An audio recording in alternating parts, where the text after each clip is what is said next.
Turning Tides is an Antiks entertainment production. You can find the show on social media at the Turning Tides Podcast on Facebook, Instagram, Threads, and YouTube, and at Turning Tides Pod on Bluesky and Mastodon. For more information, or if you're interested in sponsoring the podcast or collaborating, please contact us at theturningtidespodcast@gmail.com. Thank you.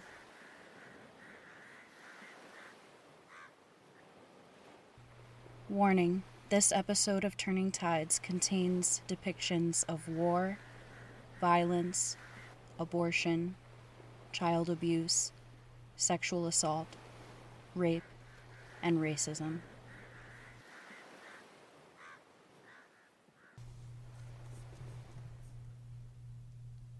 We believe in the supreme reality of Spain, the strengthening, elevating, and magnifying of this reality is the urgent collective goal of all Spaniards. Individual, group, and class interests must inexorably give way in order to achieve this goal. Spain has a single destiny in the world. Every conspiracy against this common unity is repulsive. Any kind of separatism is a crime, which we shall not pardon. The existing constitution, to the degree that it encourages disintegration, weakens this common destiny of Spain. Therefore, we demand its annulment in a thundering voice. We have the determination to build an empire. We affirm that Spain's historic fulfillment lies in empire. We claim for Spain a preeminent position in Europe. We can tolerate neither international isolation nor foreign interference. As regards the countries of Hispanic America, we favor unification of their culture, economic interests, and power. Spain will continue to act as the axis of the Hispanic world as a sign of her preeminence in worldwide enterprises.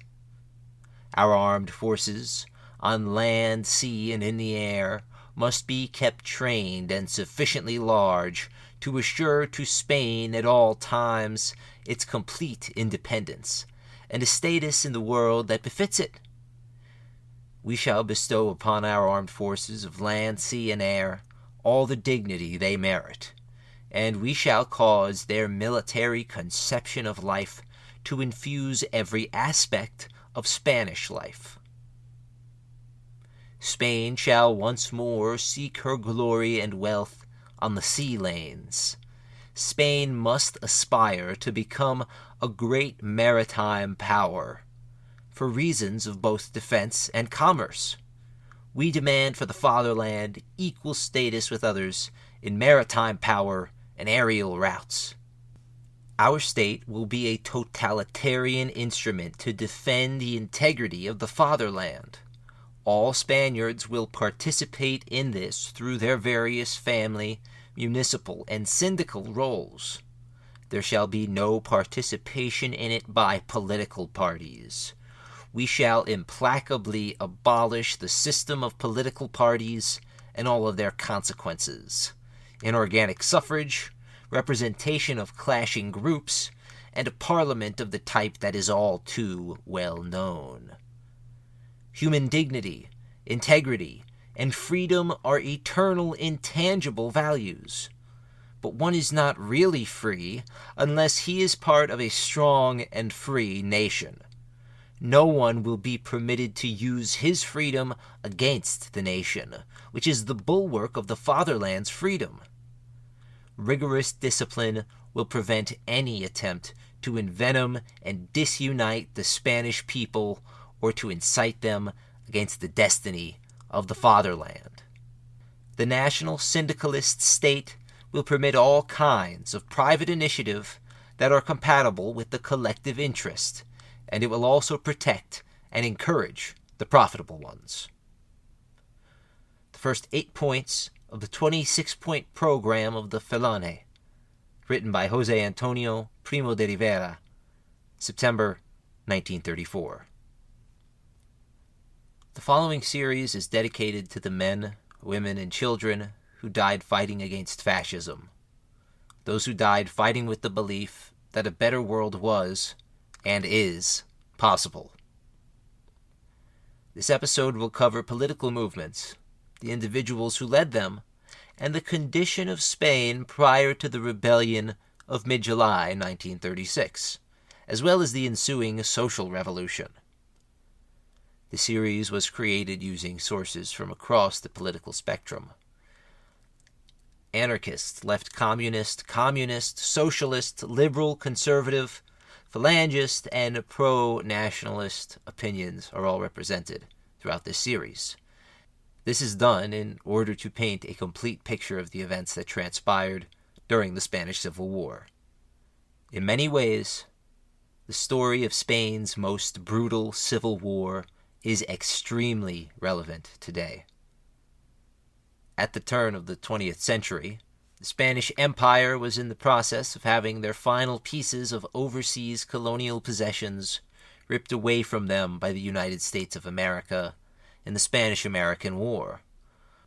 Puerto Rico, Cuba, Guam, and the Philippines were all lost to the USA. During World War I, Spain remained neutral, and many Spanish companies became rich, trading in arms and assets with both sides of the conflict. Specifically, they traded large quantities of pistols and sidearms to France. All that remained of Spanish dominion overseas was a smattering of islands off the coast of West Africa, as well as northern Morocco, known as Al Rif, or the Rif region. The rest of Morocco would fall under the control of France, much to the aggravation of Spain. But European control of the Maghrebi nation was always unstable. There were numerous confrontations and armed insurrections against both Spanish and French overlordship. The largest rebellion, however, was in 1921.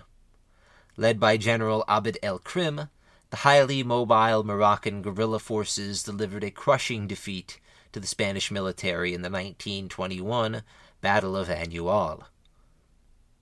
During the battle, 3,000 Moroccans routed and destroyed a Spanish army of over 20,000. It was perhaps the most embarrassing military defeat that any European army suffered at the hands of a native population. Under the leadership of General Abd el-Krim, the warriors of the Rif region occupied nearly the entire territory and proclaimed a sovereign Rif republic. They moved on to southern Morocco, determined to free this area from the French. France and Spain put aside their rivalry in the area and assembled an army of 200,000 in order to smother Krim's ragtag force of under 20,000 mujahideen. By late May of 1926, Krim was finally forced to surrender. As punishment, he was exiled from the land in which he was born. His defeat ended dreams of Moroccan independence for decades. Back in Spain, the disaster of Annual rocked the government and caused its collapse. Miguel Primo de Rivera was a general from North Africa who was largely credited with holding back the Moroccan tide. He came to power after a pronunciamiento, or bloodless coup, in 1923. He was the poster child for decades of nationalist rhetoric.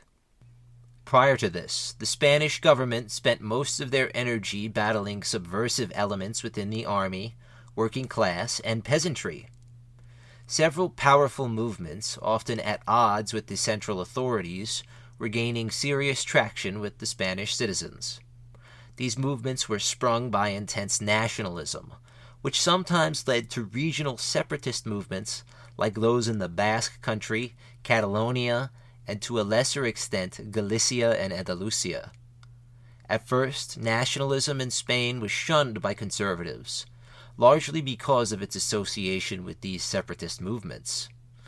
Miguel Primo de Rivera, besides being the first official dictator in Spanish history, was the first leader of the country to call for a pure Spanish nationalism based on centralization, Catholic dogmas, and basic economic reforms. Those holding power in Spain were terrified chiefly of anarchism. It was an ideology which found many admirers amongst the rural poor and urban workers. Known simply as the idea by many, anarchist trade unions like the Confederación Nacional de Trabajo, or the CNT, and the more militant Federación Anarquista Ibérica, or FAI, were incredibly powerful and had hundreds of thousands of members.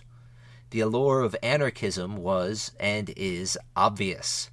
Anything is better than being under the thumb of an inept and cruel government which is more concerned with lining their pockets than the well-being of real people. Anarchists believed that the state was violence incarnate. They wished to do away with the centralized state, private property, and the dogmatic nature of the Catholic Church. They believed all of these powers worked together to oppress working people across Spain and throughout the world. They were the first group of people anywhere to openly refer to themselves as libertarians.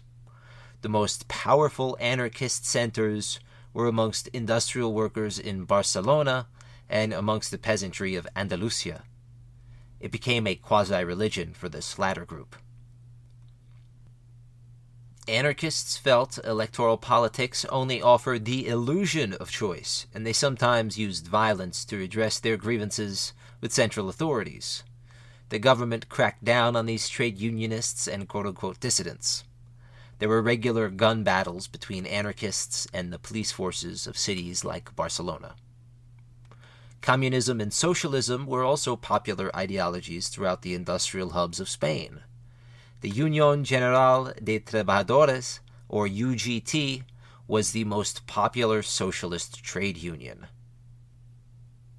It was very powerful in its own right, but its members were never as militant as the anarchist CNT.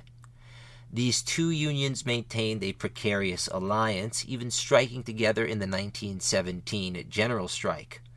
But they were also at odds with one another when attempting to acquire contracts for their workers. The less militant nature of the UGT would allow them to survive the draconian crackdown on labor unrest which would accompany Primo de Rivera's assumption of power. The Socialist Party was the political branch of the UGT, and it was headed by the future Spanish Prime Minister Francisco Largo Caballero, as well as the future Republican Minister of Defense Indalecio Prieto. Communism was a much smaller force in Spain. The Communist Party only came into being in 1921, founded by dissident socialists. By the start of the Civil War, the Communist Party, known as the PCE, had only 40,000 members. They would grow significantly in popularity when the Civil War began, as Republican Spain was increasingly influenced by the Soviet Union, both economically and philosophically. Needless to say, the span of leftist ideologies has a wide range. However, it's important to note that whether someone is an anarchist, communist, socialist, or some other leftist group, they all essentially want the same thing: the liberation of the human being from an oppressive and rigid class structure. Unsurprisingly, all three ideologies went about achieving this in different ways. Communism in 1930s Europe was technically the quote-unquote conservative ideology among these three options. Many communists wanted to preserve the bourgeois order so that they could present a unified front to fascism. Socialists held the middle ground in this ideological struggle, but not all socialists were alike. Some believed capitalism could be reformed. Others believed it needed to be ended outright. Anarchists believed both these groups should do away with formalities and set about creating conditions which would make social revolution a reality. For example, where a communist might prefer state-run industries and services, an anarchist demanded the industry be collectivized and run by the workers themselves. Needless to say, This is only a minuscule example of the vast array of political differences which exist between these groups. The Carlists and the politically minded Catholics were on the right and far right of the political spectrum. Carlists took their name from Carlos V, a pretender to the Spanish crown. Throughout the 1800s, Carlos led a series of uprisings, remembered as the Carlist Wars, against the quote-unquote liberal government of Isabella II. Following his death, his supporters continued the fight for traditionalist values and a Catholic-dominated Spanish government and monarchy. Their main base of power was in the former Kingdom of Navarre, near the French border. The Carlists had an extremely regimented and militant following. This following operated in armed squads many years before the Civil War began, ensuring their use as elite soldiers and also as cannon fodder. Until the mid-1930s, Catholicism did not have a political party dedicated to their interests. However, the Catholic Church was an incredibly powerful entity, owning perhaps a third of all the property in the country by about 1930. Since the inception of the Catholic Church in Spain, education, welfare, and other social services had only been given out by the Church and at their own discretion. When anarchism and socialism began to gain traction with Spaniards, the Church openly attacked both groups, going as far as to threaten their flocks with excommunication if they were discovered in these circles. Trade unions and socialists struck back, taking up an intensely anti-clerical stance, which would soon explode into outright violence in the summer of 1936. The new dictator, Primo de Rivera, received broad support from the mass of the Spanish population who supported his center-right policies. Prior to this, the way politics were run in Spain was absurd. The head of government would switch periodically between center-left and center-right parties in a series of manufactured elections. This was called the turno pacifico. This formula kept the far left and far right out of parliamentary politics for a time, but it could not last forever. In the end, it alienated everyone from what they considered corrupt and complicit liberals and conservatives. La dictadura, or the dictatorship, endeavored to change all of this. His supporters refused to label Primo de Rivera politically. Instead, they called his form of governance intuitionism. In reality, Primo de Rivera's policies were structured to benefit the conservative, Catholic middle class of Spain. Primo de Rivera made his admiration of Mussolini and the nascent Italian fascist movement plain. He said, quote, "Spain would follow in the footsteps of Italian fascism," unquote, and that, quote, "fascism is a living gospel," unquote. The dictator emulated Mussolini in more than rhetoric. He banned the largest trade union in Spain, the CNT, while also ruling by decree throughout his reign. In Castile and Leon, enthusiasm for the regime manifested itself in the form of the Unión Patriótica, or UP. It was a quasi-political organization which organized Spanish nationalists for the first time. While not quote-unquote fascist per se, a clear line can be drawn from the Unión to the Spanish Falange, and finally to Francoist Spain. Their main goal was to introduce corporatism to Spain. Corporatist government systems value the input of business people and corporations on the same level as their legislature. Their goal was to synthesize the goals of private enterprise with that of the state. As the years wore on, Spain found itself cemented in a dictatorship. The regime used Catholic ideology to justify the power they held. Beside Primo de Rivera's crackdown on what he considered militant labor movements, he also cracked down on any expressions of autonomy. This was especially true in Catalonia, where the Catalan flag was banned and ancient monuments representing Catalonian independence were torn down. In 1927, A national plebiscite was called in order to legitimize constitutional reforms in Spain. Among other things, Primo de Rivera wished to put a corporatist economic system into place. Throughout this time, Spain had been rising meteorically, especially in the field of industrial development. Stanley G. Payne says that from 1923 to 1929, industrial output increased by nearly 50%. This industrial growth did little for Spanish workers, whose wages had decreased by 3% in the same time, and whose conditions in the fields and factories had remained abysmal.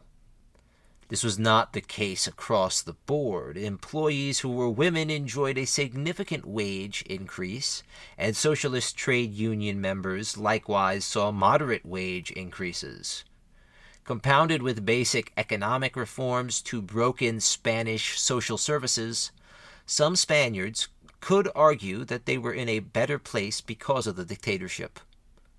The 1927 referendums showed that the Spanish population still supported the dictator in a major way. In spite of the economic growth of Spain in certain sectors, most of the country remained poor, illiterate, and traditional in their outlook. It wasn't until 1930 that the population of the cities outweighed that of the countryside. George Orwell, who fought with the Marxist POUM militia, described how intense the poverty was and how the lack of modern technology affected the villages of Aragon. In one instance, he recounts a poor farmer using flint as opposed to steel while farming, quote, as they did 10,000 years ago, unquote. This often had to do with the cruel and greedy practices of large landlords. One peasant from Toledo describes the plight of his small village, quote, 5 large landowners practically owned the village.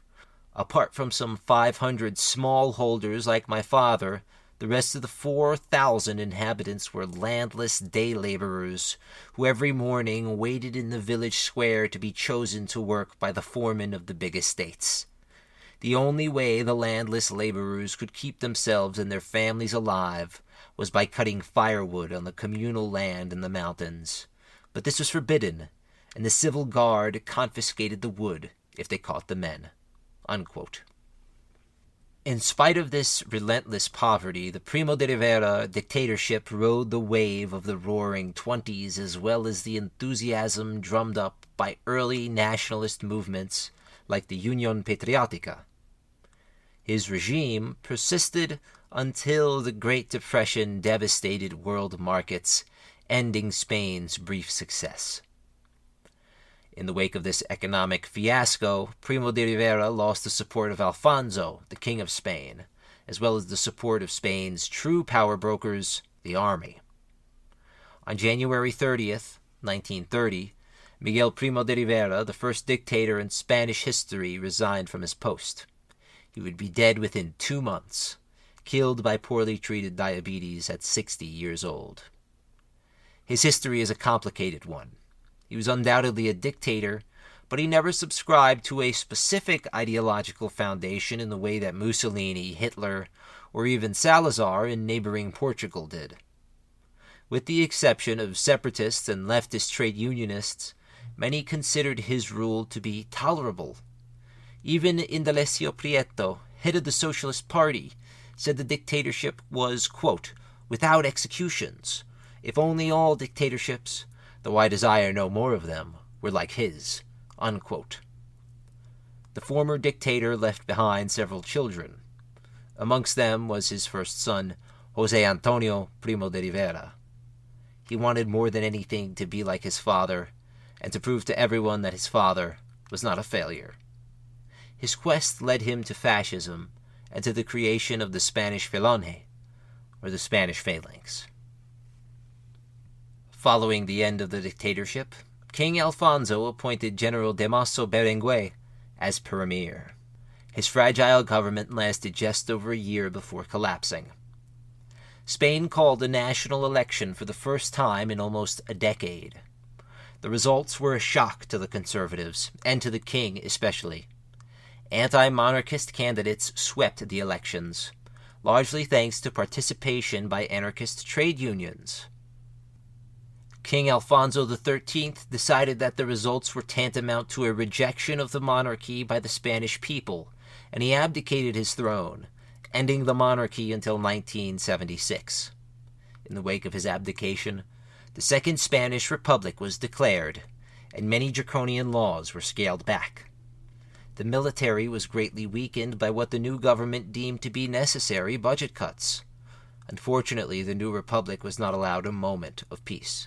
In late December, José San Giorgio, a disgruntled conservative general in the Spanish army, attempted a coup against the new republic. It failed to gain serious support, and he was captured and sentenced to death.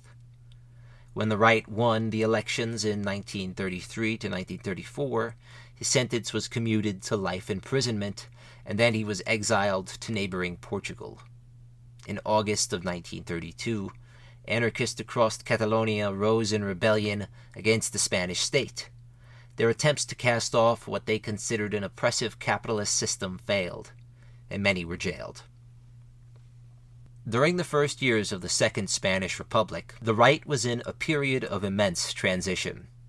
New revolutionary and nationalistic currents were now inserting themselves into the right-wing political scene.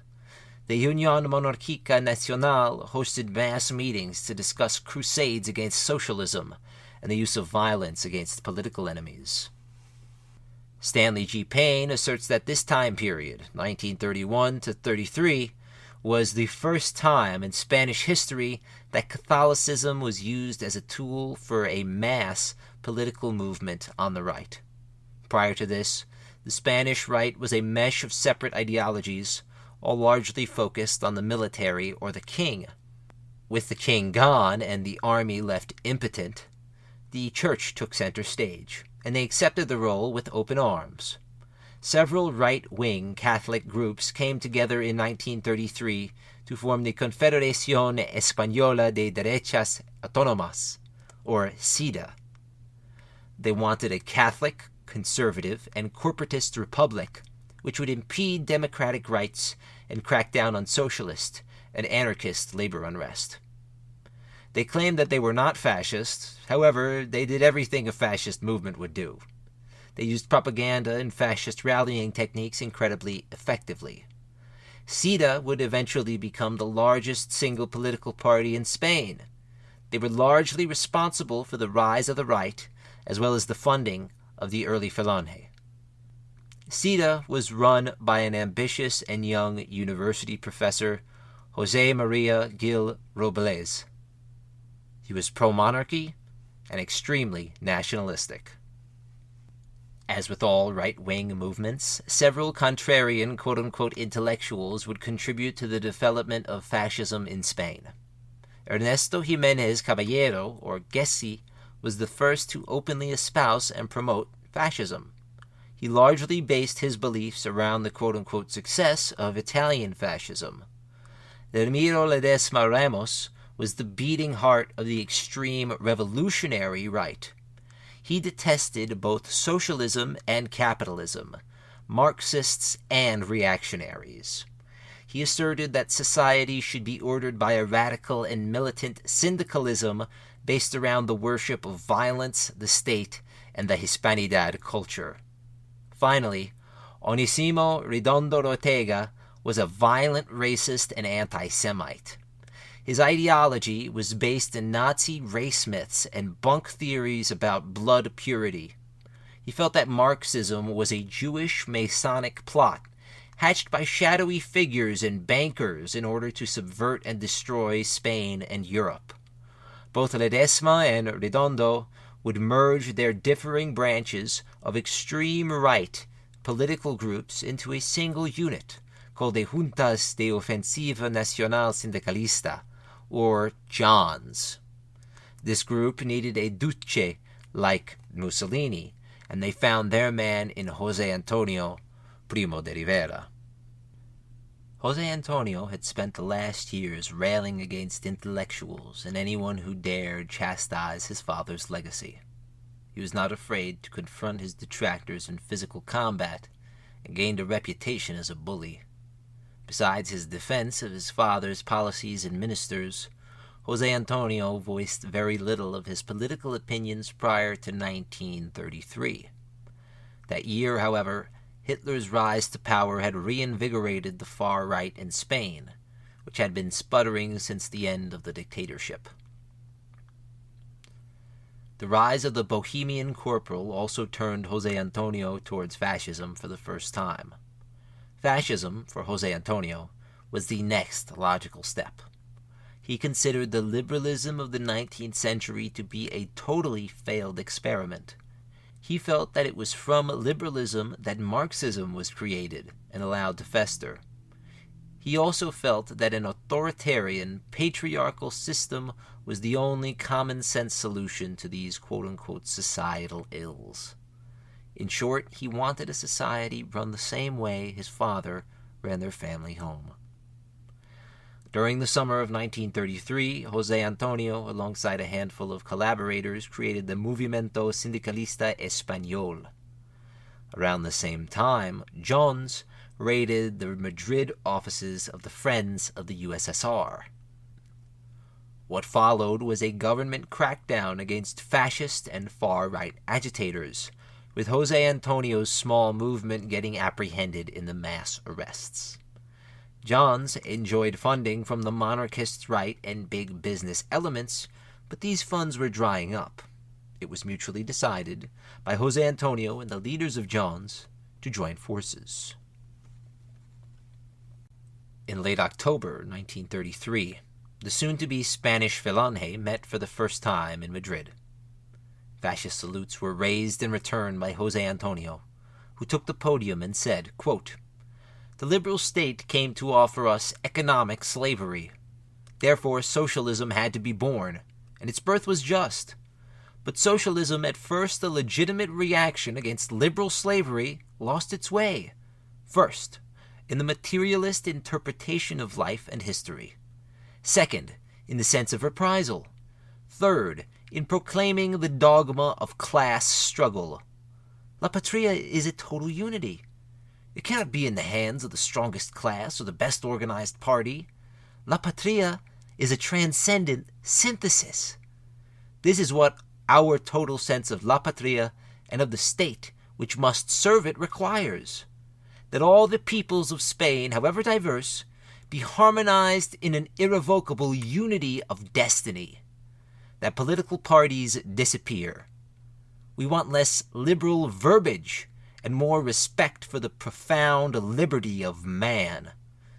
Because freedom of man is only respected when he is esteemed, as we esteem him, as the bearer of eternal values, when he is esteemed as the corporeal vessel of a soul that may be condemned or saved. Only when man is considered thus can it be said that his freedom is truly respected, and all the more if that freedom is associated, as we intend, with a system of authority, hierarchy, and order." Unquote. In 1933, he ran as the right's chosen candidate in the city of Cadiz, campaigning as a nationalist as opposed to a phalangist or a fascist, but almost everyone associated him with fascism, and rightfully so. He won the seat due in large part to sympathy which was aroused when a failed attempt on his life ended in the permanent blinding of one of his relatives. The rest of the country also saw the pendulum swing back to the right in 1933, with CIDA becoming the largest party in Spain. They formed a parliamentary alliance with the centrist Radical Party. The right set to work reversing the reforms of the previous Manuel Ezaña leftist government. Agrarian reform, anti-clerical policy, and regional autonomy were all reversed upon the right's ascension. The extreme left and anarchists, already bitter at the center-left experiment of the past 2 years, boycotted the elections. With the right's victory, they were now incensed. In October of 1934, a general strike was called. In the Asturias region of northern Spain, the socialist and anarchist trade unions formed an armed alliance, which quickly became an armed insurrection against the state. they launched a ferocious social revolution. The miners tore through Asturias, destroying businesses, banks, and most notoriously, churches. A number of priests were killed, and the nuns were told by the workers that they were free to go, whether they wanted to or not. The rest of industrial Spain failed to rise with the miners, and the government sent in the youngest brigadier general in Spanish history, Francisco Franco Behamond, as well as Falangist militias and North African regulares, to stomp out the uprising. When the dust settled, 2,000 people were dead and upwards of 40,000 were imprisoned. Amongst those imprisoned was the former Prime Minister Ezaña, who was accused of fomenting the revolution as well as donating funds and arms to it. His imprisonment embittered socialists especially, who saw Ezaña as their voice in Parliament. Eventually, he was found not guilty of any wrongdoing. Just as 1931 to 1933 were foundational periods for a mass right-wing coalition between Catholics, nationalists, monarchists, and fascists, 1934 to 1936 was a period of coalition building for the center and extreme left of Spain. In 1935, the Partido Obrero Unificación Marxista, or POUM, was founded by Andrés Nin and Joaquim Morin. It was a relatively small political party, but it would be vilified by the Republican government and the USSR in the years to come as quote-unquote Trotskyists. This was a reference to the exiled creator of the Red Army, Leon Trotsky. He was the supreme boogeyman for Stalin's USSR, and any association with him was enough to brand reputable leftists as fascist sympathizers at best and fascist collaborators at worst. What exactly were the teachings of Trotsky, and what was the Soviet Union's big problem with him? Basically, Trotsky believed in a less centralized and bureaucratized version of the Soviet Union, an idea he expressed with the term permanent revolution. This theory purported that the proletarian class, in alliance with the peasantry, should seize the means of production as well as the social and political mechanisms of the state. This would make it possible for a non-industrialized nation like Russia to achieve true socialism without having to resort to a centralized police state. Stalin and many of his supporters hated Trotsky. This hatred existed since the Russian Civil War, in which Stalin was little more than a pencil pusher, while Trotsky was busy covering himself in military laurels by turning workers' militias into the Red Army. This army overcame the combined forces of White Russia, the Allies, and Germany. Their power struggle was brought into the open in the wake of Lenin's death. Stalin proved himself more pernicious and glad-handing than Trotsky. Upon assuming power, he exiled Trotsky, then sent his agents to the four corners of the earth to track his movements in an attempt to assassinate him. Ramon Mercader, the man who killed Trotsky, fought for the Republicans in Spain, and he blamed Trotsky for the loss of his country. This, as well as NKVD propaganda, convinced him he needed to shove an ice pick into Trotsky's skull. While not openly Trotskyist, the POUM's leaders were close to Trotsky both personally and philosophically. Nin was his personal secretary for a few months, and the group itself was anti-Soviet, even criticizing their use of mass power and surveillance.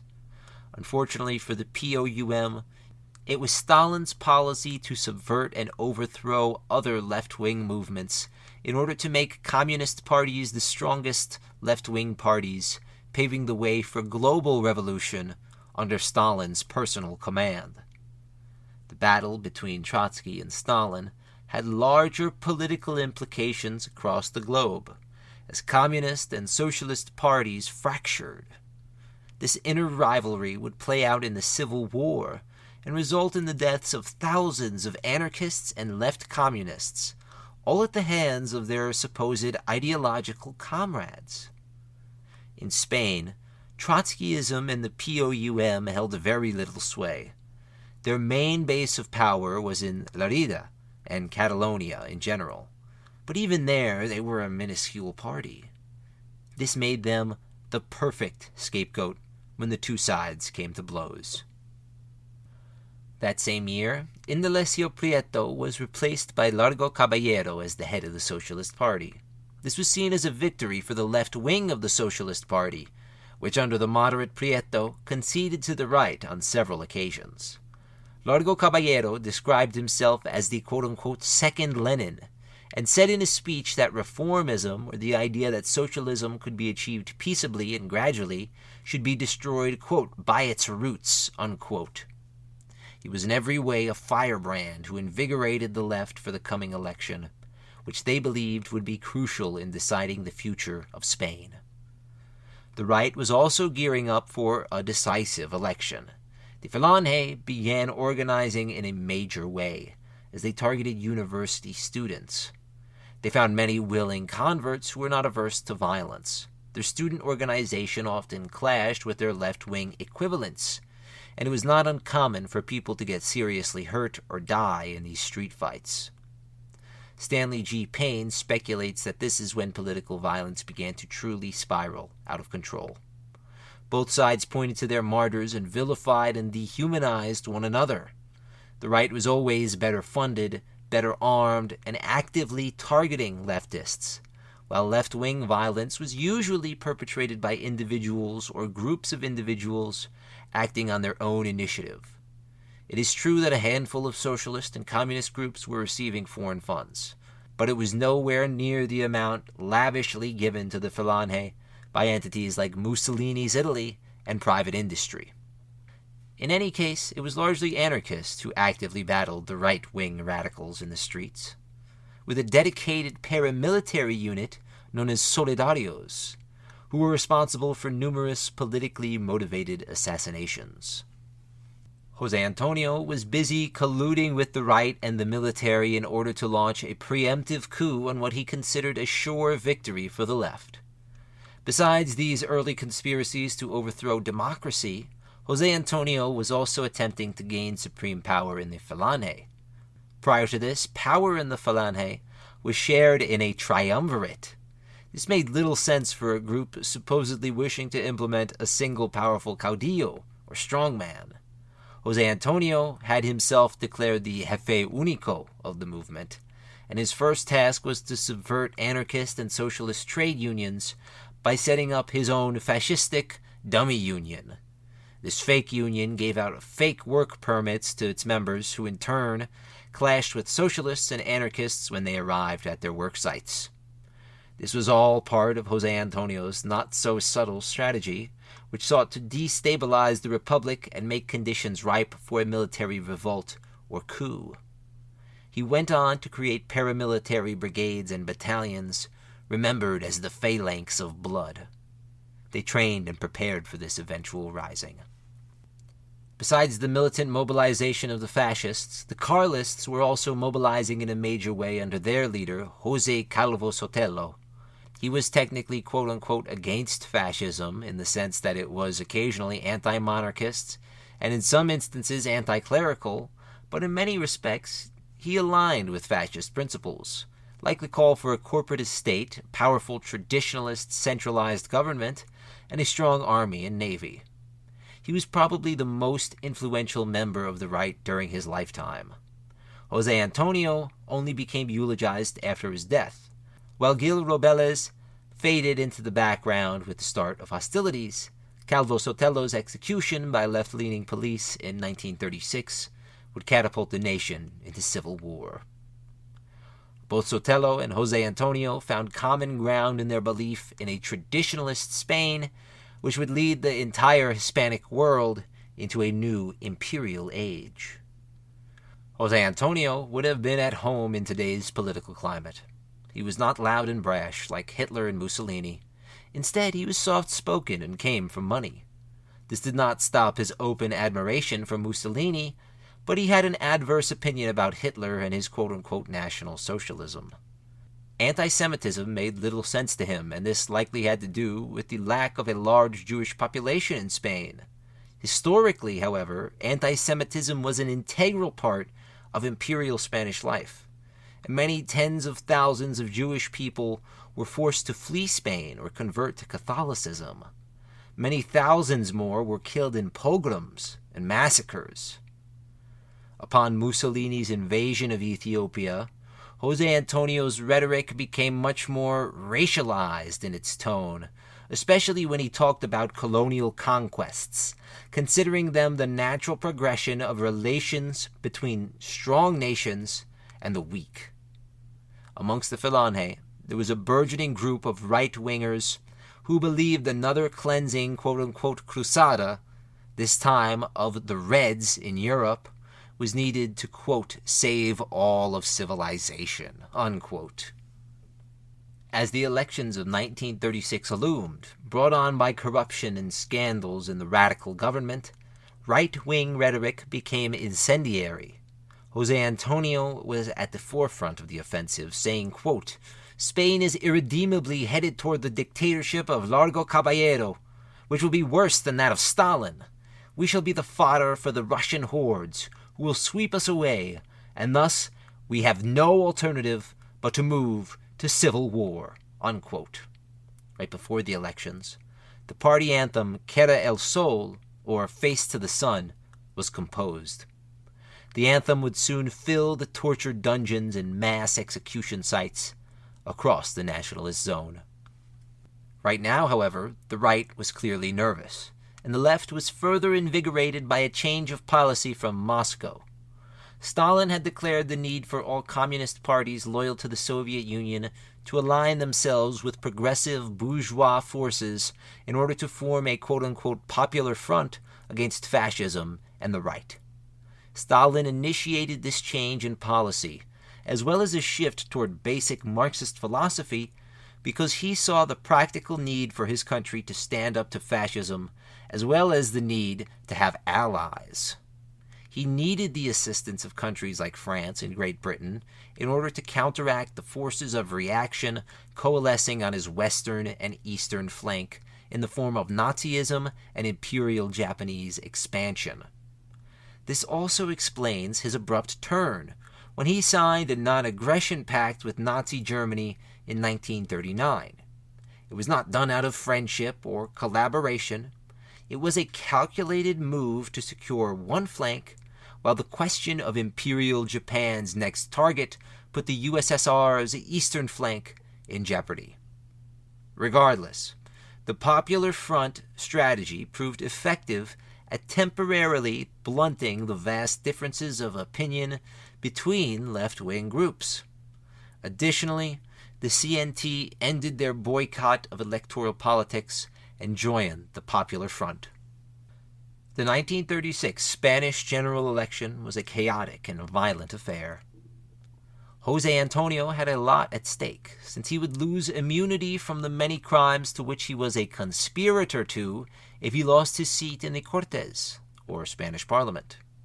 He could have easily retained a seat by running in deeply conservative Salamanca, but he refused. Instead, he ran the Falange as an independent party in the last election of the Second Spanish Republic. In the final tally, the united left overcame the disjointed right in a close-run contest. What truly decided the matter were the major cities, which voted overwhelmingly for the left. This gave them a clear plurality in Parliament. They now had over 250 seats in Parliament, which would balloon to over 270, compared to the 131 seats which belonged to the right. A smaller centrist grouping of candidates won the Basque Country, as well as 54 seats in Parliament. Come the Civil War, they would have hard choices to make about their allegiance. The Falange was met with electoral disaster. It got 0.7% of the popular vote. Not a single Falangist was elected, and José Antonio lost his seat and his parliamentary immunity. In spite of this impressive performance by the left, the CIDA remained the single largest party and received mass support in Castile and Leon, as well as in monarchist Navarre. The left performed the best in Catalonia and southern Andalusia. In fact, if one were to look at the electoral map of 1936, you would get a pretty good idea of the boundaries of either side of the Civil War in its first year. In conclusion, the election exposed a bitterly divided society, one in which issues like a woman's right to choose, the role of religion in the state, the rights of workers, and basic land reform were all on the table. It was a decisive victory for the left, but in many ways, it was exactly what the right wanted. With the left's victory, sweeping changes were promised. Largo Caballero's more revolutionary socialists were left out of government in the hopes of presenting a more moderate front to the world and the Spanish right. In a matter of days, Manuel Azaña, a moderate socialist and the former prime minister, formed a cabinet exclusively made up of left-wing and progressive members. He released thousands of political prisoners. Amongst them was Lluís Companys, who reformed the autonomous government of Catalonia, the Generalit, which had been outlawed under the right's 2-year rule. Additionally, Azaña's government wished to vastly expand public works and social programs, reform the judicial system and the tax code, and build thousands of schools. Finally, Azaña made it a point to move several conservative generals away from the main areas of Spain to its peripheries. Amongst them was Emilia Mola, the head of the entire conspiracy. He was banished to far-off Navarre. This ended up backfiring on the government, as Mola was able to ally himself with the many Carlists living there. Another right-wing general who was moved from his post was Francisco Franco. He was the head of the vaunted Spanish Foreign Legion, which resembled its French counterpart in many respects. The government banished Franco to the Canary Islands. Meanwhile, Largo Caballero was hoping Azaña and his government would fail, so that he would be able to form a revolutionary government like Lenin did to the moderate Kerensky in Russia. Amongst the many new faces in the Spanish government, Federica Montseny was appointed as the new Minister of Health. She was the first woman in Spanish history to be given a role in government. In the few months before the Civil War, she attempted to implement numerous reforms. John Simpkins says that amongst these were, quote, the introduction of sex education, family planning, and legalization of abortion. Unfortunately, she was never able to implement these reforms on a national level. The right-wing coup of July made sure of that. After the May Day riots of 1937, she was forced out of the government entirely. In Catalonia, by far one of the most left-wing areas of Spain, abortion was allowed throughout hospitals in December 1936. Dr. Felix Martí Ibáñez said of the necessity of this common-sense medical procedure, quote, "We will no longer have to witness the spectacle of mothers who have died because of a failed clandestine abortion procedure, or infanticides arising from the hatred towards a child born unwanted, or of women whose lives are ruined by a child who is a stigma, or a memory of something that they wish to forget, or of a child born to homes without bread and with parents without love." Unquote. Of course, the right considered these changes to the patriarchal nature of Spanish society to be, quote-unquote, anti-family. Once the rebellion began, their first decrees were to make abortion and birth control illegal across the nationalist zone of control. The right would go on to prove how, quote-unquote, pro-family they really were. Following the war, the Franco regime was complacent in the abduction of upwards of 300,000 Spanish babies, who were all given out to quote-unquote proper Catholic families. This was done to, quote, purge future Spanish generations of the quote-unquote red gene, unquote. Anti-abortion policy would remain the letter of the law until late 1982, when the Spanish Parliament finally legalized abortion across Spain.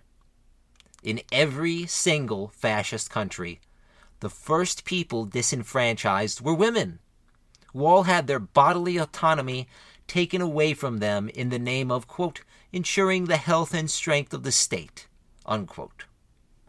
Today, the same strategy is being attempted again, and the same arguments are being regurgitated en masse. The reality is that the right doesn't care about real people, and they definitely don't care about families. What they do care about is controlling the bodies, thoughts, and experiences of women, because they understand that if women can be made subservient to men, then anyone can be made subservient to the state. As the government attempted reform, the streets below were awash with extreme violence. Throughout the summer of 1936, 300 people were killed in politically influenced murders.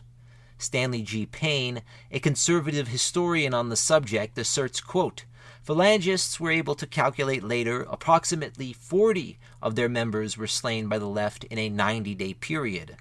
The number killed by phalangists was probably greater.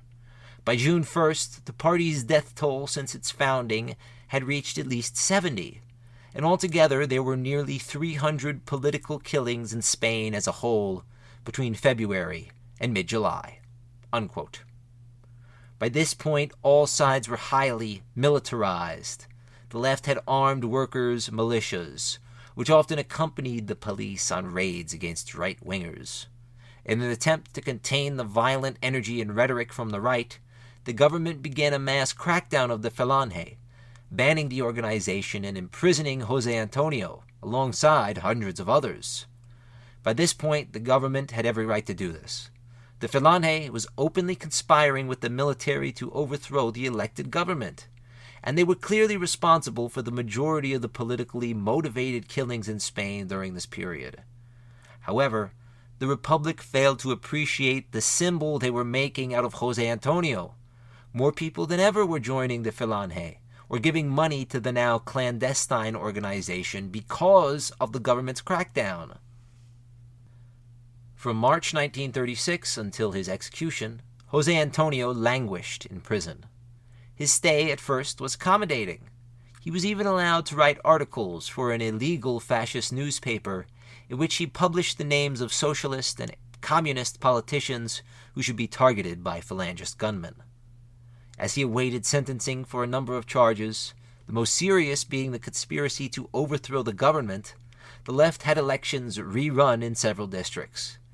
These were unfortunately beset by violence and vote rigging by the left, as they wanted as much power as possible to combat what they considered to be an openly hostile, right-wing conspiracy. In the end, through their own violence and corruption, they ended up proving the point of the Falange and the anarchists. Liberal parliamentary democracy only worked for some of the people, some of the time. The rest of the time, it worked to maintain its power by whatever means necessary. Writing on some of the hypocrisy showcased by the government during the summer of 1936, the editor of La Vanguardia wrote, quote, "How many votes did the fascists have in Spain in the last election? Nothing. A ridiculously small amount. Today, on the other hand, travelers returning from different parts of Spain are saying, 'There, everybody is becoming a fascist.' What has happened is simply that it is no longer possible to live, that there is no government. In such a situation, people instinctively look for a way out. What is the new form that radically represses all these insufferable excesses? A dictatorship, fascism, and thus, almost without wanting to, almost without realizing it, people began to feel themselves fascist. They know nothing about all the inconveniences of a dictatorship, which is natural. They will learn about those later on, when they have to suffer them.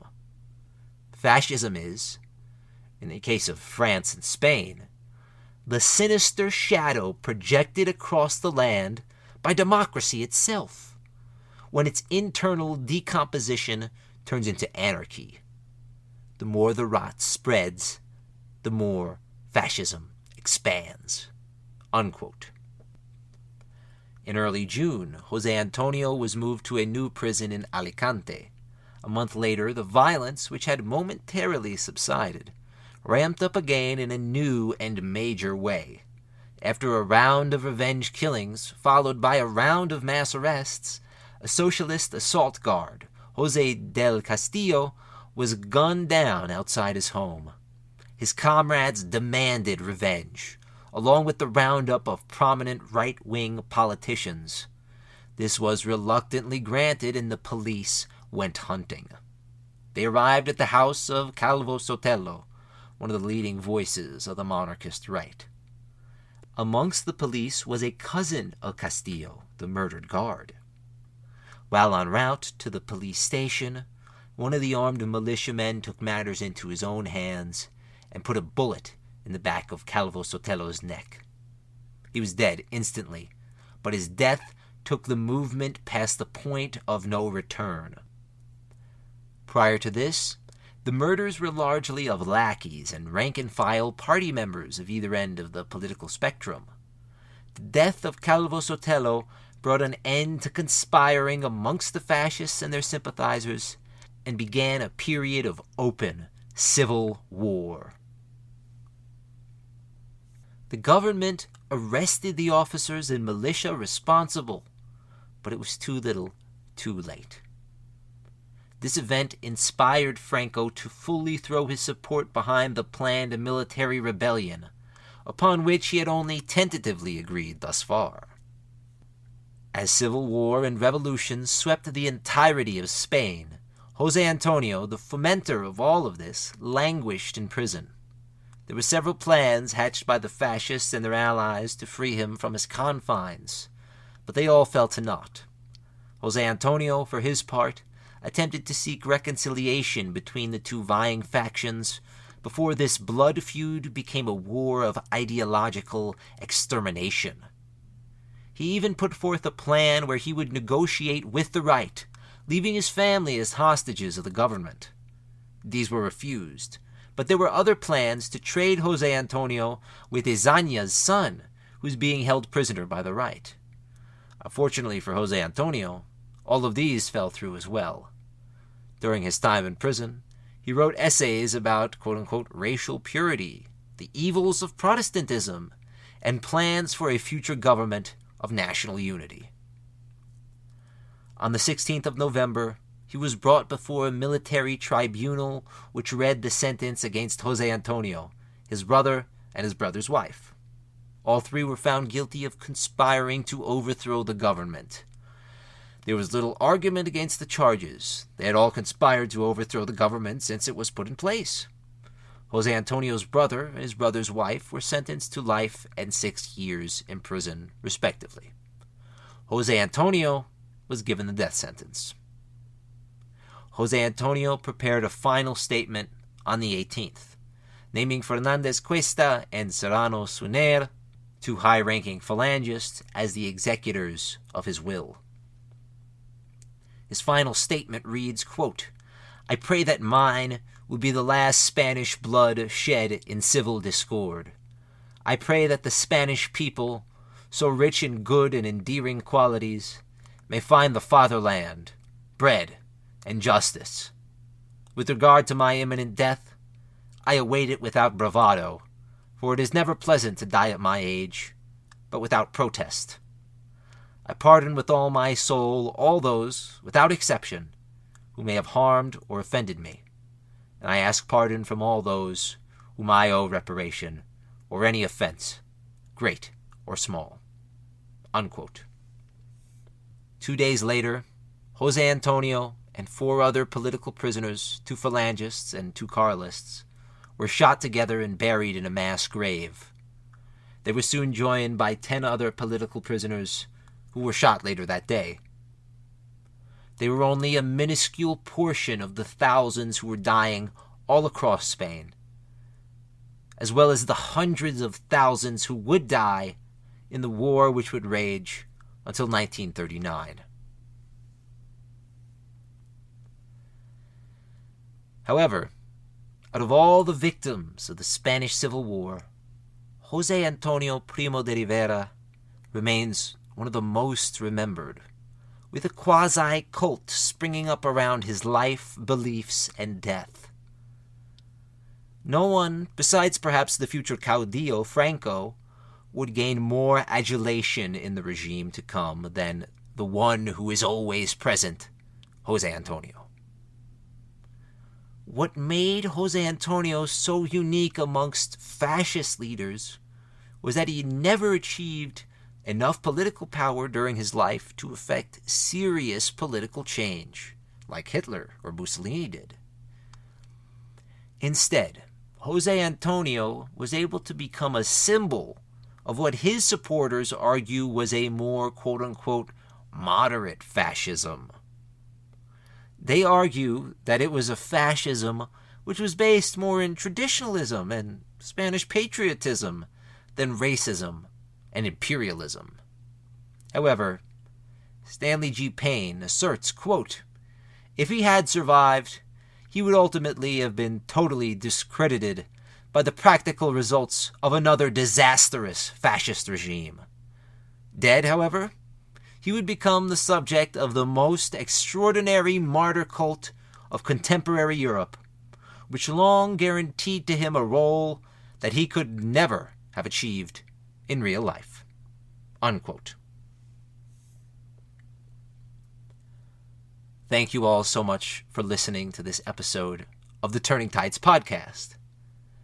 In the next episode, the two sides of this conflict, Republican and nationalist, will come head-to-head on the field of battle. Behind the lines, both sides will come to grips with the revolutionary currents in their midst, and the battle for Spain will draw the attention of tens of thousands from across the world, bent on fighting against fascism or fighting for it. To hear that story, you'll have to tune in to our next episode. No pasarán! I'm your host, Joseph Pascone. Have a great day. If you like what you heard today, you can support us by donating on PayPal at Turning Tides Podcast 1. We would also appreciate it if you take the time to rate and review Turning Tides on whatever platform you use to listen, and share the show with your family and friends. It really helps us bring the show to more listeners. Thank you so much for the support, and thanks again for listening.